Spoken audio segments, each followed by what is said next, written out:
Bonjour à tous. Alors je vous propose dans cette vidéo de travailler les intervalles et les valeurs absolues. Donc on va caractériser ici, c'est-à-dire traduire sous forme d'intervalles des inégalités dans lesquelles sont présentes des valeurs absolues. C'est vraiment dans l'optique du programme, c'est travailler donc la notion d'intervalle en y mettant de la distance. Et donc on va se servir beaucoup de la droite, ici l'axe des règles que j'ai tracé en bas pour chacun des 6 exemples qu'on va traiter. Et je rappellerai dès le début évidemment le lien entre intervalle, distance et valeur absolue. D'abord, on a vu que la distance entre deux nombres a et b, quel que soit l'ordre des deux nombres, si a est plus grand ou plus petit que b, eh bien, ça, on va utiliser la valeur absolue pour le calculer. Ça sera valeur absolue de a moins b. Ou alors valeur absolue de b moins a. De toute façon, la distance entre a et b est égale à la distance entre b et a. Donc valeur absolue de a moins b ou valeur absolue de b moins a, on sait que ça revient au même, et donc ça nous donnera la distance. Ça veut dire qu'à chaque fois, quand vous avez par exemple x moins quelque chose, moins un nombre c, c'est un réel, eh bien ça, c'est tout simplement la distance entre x et c. Donc si on a par exemple x moins 1 plus petit ou égal à 2, bien, ça veut dire que, si vous utilisez la distance entre x et 1 est plus petit ou égal à 2. Et comme ça, graphiquement, regardez ce que ça donne. On va placer le nombre 1, et on doit être à une distance de ce nombre ici inférieur ou égal à 2. Donc je vais aller voir au plus loin vers la droite, je serai à plus 2. Donc ici 1 plus 2, ça va me donner 3. Et je serai au plus loin à gauche à moins 2, c'est-à-dire 1 moins 2, ça fait moins 1. Donc, eh bien, ça veut dire que mon nombre x, il doit être quelque part entre moins 1 et 3. Et après, comme c'est inférieur ou égal, le plus bas possible, ça sera moins 1. La plus grande valeur, ça sera 3. Et donc, on va trouver l'intervalle, vous voyez, moins 1, 3. Donc ici, on dira x. Alors, on peut faire un intervalle d'abord. On dira, il faut faire un encadrement. Plutôt, x est entre moins 1 et 3. Et donc, x appartient à l'intervalle moins 1, 3. Ça, c'est le point de vue graphique. Vous voyez, j'ai tout fait sur un petit dessin avec deux petites flèches, une vers la gauche, une vers la droite. Il y a une façon purement algébrique ici. X moins 1 inférieur ou égal à 2. Quand une valeur absolue est plus petite que 2, c'est que le nombre est entre moins 2 et 2. Et donc, quand vous avez cet encadrement, vous lui rajoutez 1. Vous rajoutez 1 à tout le monde, qu'est-ce qui va se passer? Vous avez moins 2 plus 1, moins 1. X moins 1 plus 1, vous aurez x. Ici, 2 plus 1, vous aurez 3. Vous voyez, j'ai ici ajouté plus 1. Alors, bon, c'est pas mal, mais ça perd le sens qu'on veut y donner en seconde, c'est-à-dire une idée de distance. Donc c'est pour ça qu'on va plutôt procéder par un petit dessin, plutôt que par des manipulations d'encadrement qui perdent un petit peu d'interprétation graphique. Donc, on est parti pour nos 6 exemples. Tout d'abord, petite remarque sur la question. Quand je dis caractériser à l'aide d'intervalles l'ensemble des réels x, eh bien, on peut tout simplement dire résoudre. Quand on dit résoudre, ça veut dire qu'on va trouver l'ensemble de x. Là, je veux l'écrire à la fin sous forme d'un intervalle. Mais donc, ici, on est dans une résolution d'une équation. Alors, ici, qu'est-ce qu'on a? Alors, on va tout de suite mettre de la distance, parce qu'on est là pour vraiment aller doucement. La valeur absolue de x-2, c'est la distance entre x et le nombre 2 tiers. Donc on va placer 2 tiers quelque part sur notre droite. Voilà, je l'ai placé. Et maintenant, je veux donc que cette distance, d'accord, notre inéquation, elle se traduit par distance entre x et 2 tiers est plus petite strictement que 2 tiers. Donc, je vais aller chercher le nombre qui est à plus 2 tiers et le nombre qui est à moins 2 tiers. Ça va être des additions. Donc ici, 2 tiers plus 2 tiers, on peut faire le calcul à côté, d'accord? 2 tiers plus 2 tiers, je vais arriver à 4 tiers. D'accord? Et ensuite, à gauche, 2 tiers moins 2 tiers, je vais être à 0. Ça veut dire que là, j'ai donc 4 tiers, je le mets dessous pour que vous le voyez bien. Et ici, je vais arriver à 0. Mon nombre x, il est donc à une distance plus petite que 2 tiers. Il va donc se trouver ici, sur cet intérieur-là, ici, dans cet intervalle-là.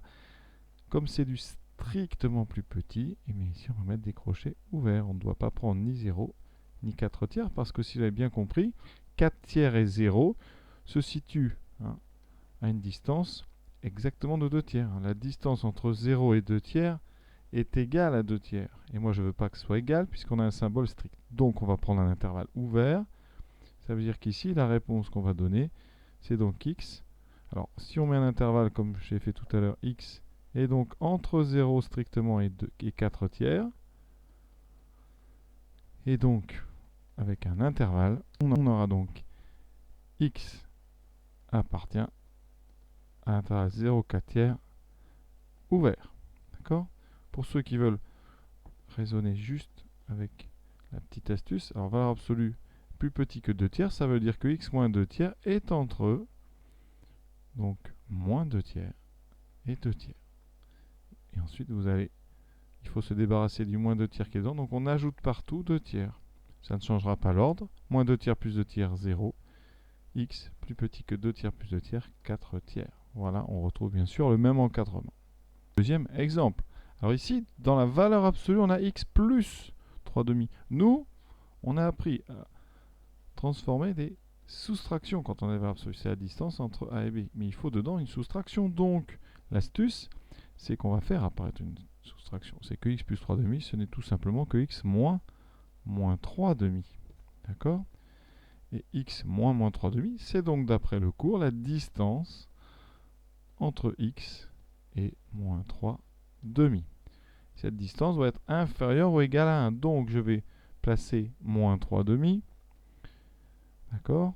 Ici, ce qu'on pourrait faire, c'est faire finalement un cercle autour de moins 3 demi. Et comme ça, eh bien, vous seriez à une distance inférieure ou égale à 1. Alors sur un axe, il n'y a pas besoin de faire un cercle, on va juste à droite et à gauche.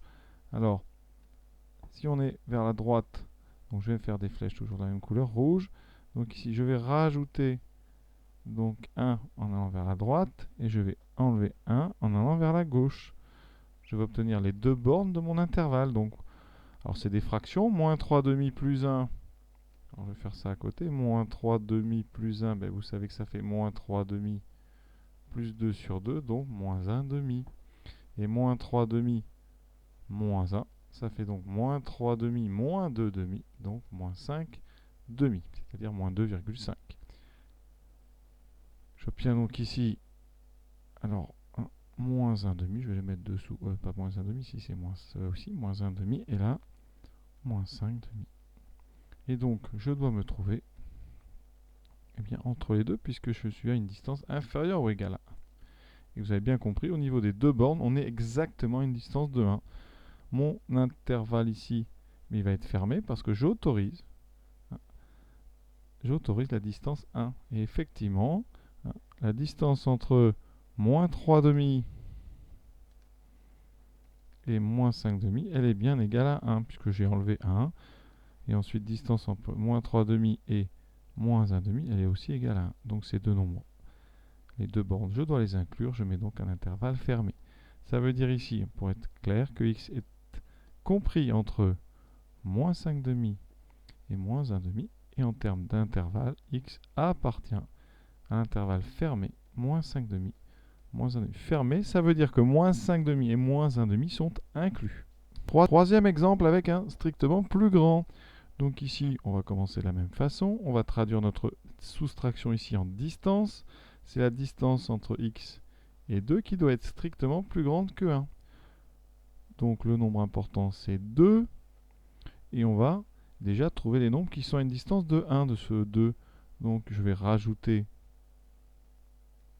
ici donc plus 1, puisque je vais super 1, et je vais rajouter, et je vais enlever moins 1, enfin je vais enlever 1. Donc j'obtiens ici mes nombres, alors 2 plus 1, 3, 2 moins 1, 1, et donc je dois me trouver à une distance qui est plus grande que 1. Et donc je vais me trouver cette fois-ci sur les extérieurs, sur ces deux demi-droites ici. Comme on a du strictement, on ne doit pas prendre 1 et 3, parce que 1 et 3 sont exactement à une distance de 1, donc je vais les exclure de ma zone verte. Donc les crochets vont être comme ceci pour 1. Il exclut la zone verte. Et pour 3, c'est pareil, je vais le tourner comme ceci, vers l'extérieur de ma zone. L'ensemble des nombres que je cherche est donc divisé en deux zones disjointes.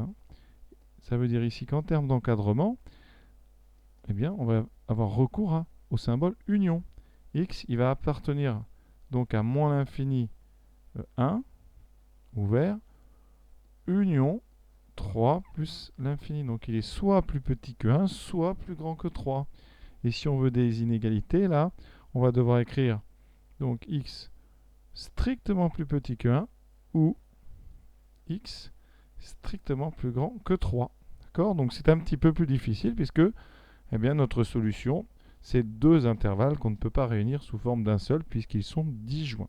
Ils n'ont aucun point commun, ces deux intervalles. Et vous voyez qu'ici, dès qu'on aura donc une valeur absolue supérieure à, on va avoir recours à l'union. Valeur absolue de x plus petit que 3. Alors ça, c'est assez simple parce que on pourrait le comprendre même sans les valeurs absolues. Vous prenez un nombre, vous prenez sa valeur absolue, et vous êtes entre... Donc forcément, ce nombre, il était entre moins 3 et 3. Donc on pourrait directement, si on voulait, passer à x, donc entre moins 3 et 3. Si on veut passer par la distance, la valeur absolue de x, c'est tout simplement valeur absolue de x moins 0, moins 0. C'est donc la distance entre x et 0. D'accord? Et cette distance entre x et 0 doit être plus petite que 3. Donc, vous cherchez un nombre qui est à une distance inférieure strictement à 3 du nombre 0. Donc, vous êtes forcément, et là donc, le plus petit possible, c'est moins 3, exclu. Donc, on va devoir ici en tenir compte. Et on rajoute 3. Vous avez donc les deux bornes qui seront donc moins 3 et 3. Et vous êtes entre les deux.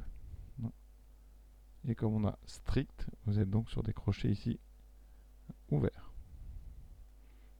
Conséquence, x appartient à l'intervalle moins 3, 3. X plus 7 supérieur ou égal à 1. On a ici donc la difficulté, parce qu'à l'intérieur c'est une somme, c'est un plus, et ensuite on a un supérieur.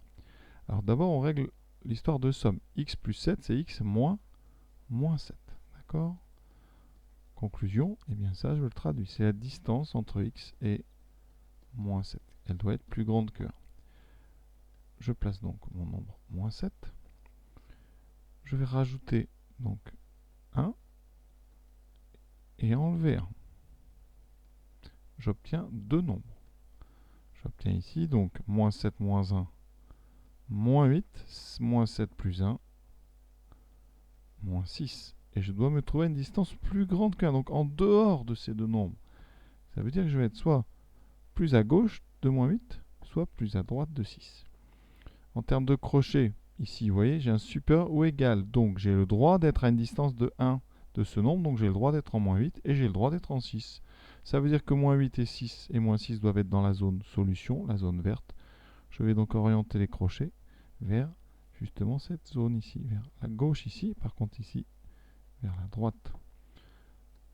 Donc, ça veut dire que, eh bien, en conclusion, x, il sera soit dans l'intervalle moins l'infini moins 8 fermé, soit dans l'autre, donc union, moins 6 plus l'infini. Ici, c'est l'un ou l'autre parce que ces deux intervalles sont disjoints. Encore une fois, il y a un grand trou entre les deux. En termes d'inégalité, on va dire que x est inférieur ou égal à moins 8 ou x supérieur ou égal à moins 6. Le dernier, on a valeur absolue de 3 moins x. Alors, ici, pas de panique. La distance entre A et B, c'est la même que la distance entre B et A. Et ça rejoint une autre propriété, que c'est valeur absolue de A moins B, c'est pareil que valeur absolue de B moins 1. Tout ça, on peut le voir avec la distance. Donc, valeur absolue de 3 moins x, c'est pareil que valeur absolue de x moins 3, c'est la distance entre 3x. D'accord? Si ça vous gêne, bien, distance entre 3x, c'est la même que la distance entre x et 3. Donc, on peut inverser comme ça. Et là, l'exercice devient plus classique. On va donc placer notre nombre 3. Voilà. Ensuite, on va rajouter donc ici 4 pour obtenir le nombre 7 et on va enlever 4. J'obtiens donc 7 et moins 1. Mon intervalle, je suis donc inférieur ou égal à 4, donc je vais être entre moins 1 et 7. Donc je vais être sur un intervalle qui est centré en 3. 3 c'est le centre, il est au milieu de notre intervalle. Et cet intervalle, il va de moins 1 à 7. On a inférieur ou égal, donc j'autorise les deux bornes moins 1 et 7. Je dois donc fermer les crochets. D'accord? Conclusion, mais ça veut dire que x, il est donc entre moins 1 et 7. Et donc x, il appartient à l'intervalle moins 1, 7. Et l'exercice est donc déjà terminé. Je vous souhaite une bonne fin de journée à tous et à bientôt, j'espère.